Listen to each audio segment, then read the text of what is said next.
On behalf of the General Assembly, Au nom de l'Assemblée générale, j'ai l'honneur de souhaiter la bienvenue à son Excellence Félix Antoine Tshisekedi Tshilombo, président de la République démocratique du Congo, et je l'invite à s'adresser à l'Assemblée. Excellence, à vous. Président de l'Assemblée générale des Nations unies,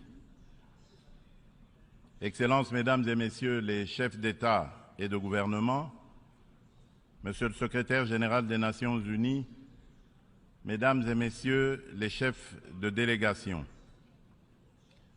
la tenue de cette 78e session de l'Assemblée générale des Nations unies m'offre l'opportunité de partager avec les États membres de notre organisation la vision et les préoccupations majeures de mon pays, la République démocratique du Congo, face aux enjeux de l'heure dans le monde.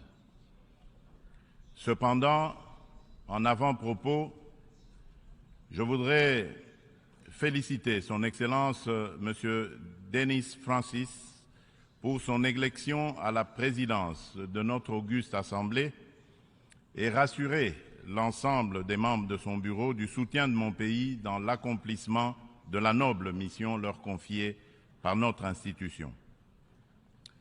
Je m'en voudrais si je ne remerciais pas le président sortant, M. Saba Korosi, pour son leadership clairvoyant et son dévouement qui ont contribué à faire avancer les débats et à trouver des solutions concertées. Mes remerciements s'adressent également à M. Antonio Guterres, secrétaire général des Nations unies, pour son engagement actif et permanent en faveur de la paix et la sécurité internationale.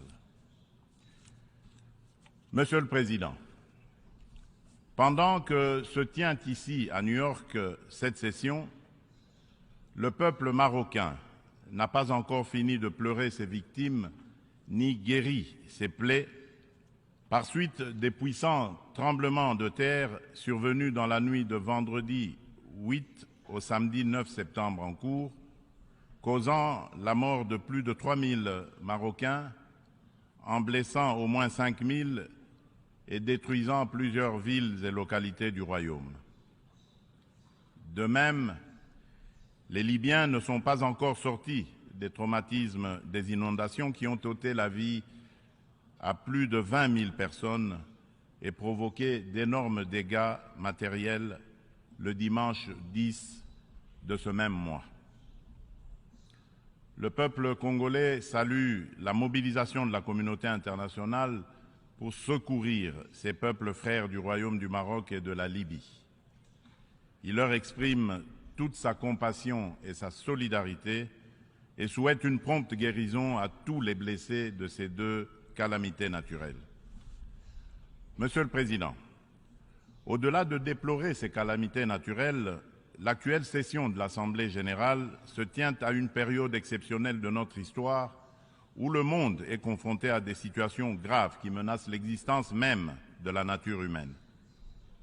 À la guerre en Ukraine, qui entraîne la crise alimentaire, marquée par une flambée des prix et une pénurie de denrées de première nécessité, s'ajoute l'aggravation des effets du réchauffement climatique, des conflits armés qui continuent à faire rage ci et là. Ces crises qui se renforcent mutuellement mettent au défi le système multilatéral et la coopération internationale.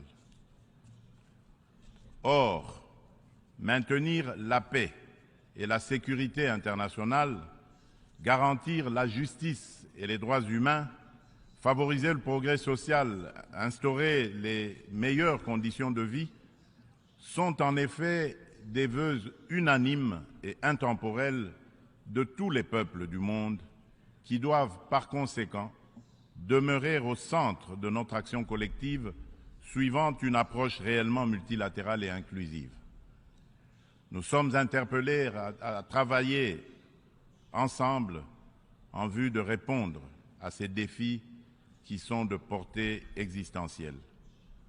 C'est pour cette raison fondamentale que je salue la pertinence du thème central annuel de cette session, intitulé rétablir la confiance et raviver la solidarité mondiale, accélérer l'action menée pour réaliser le programme 2030 et les objectifs de développement durable en faveur de la paix, de la prospérité, du progrès et de la durabilité pour tous.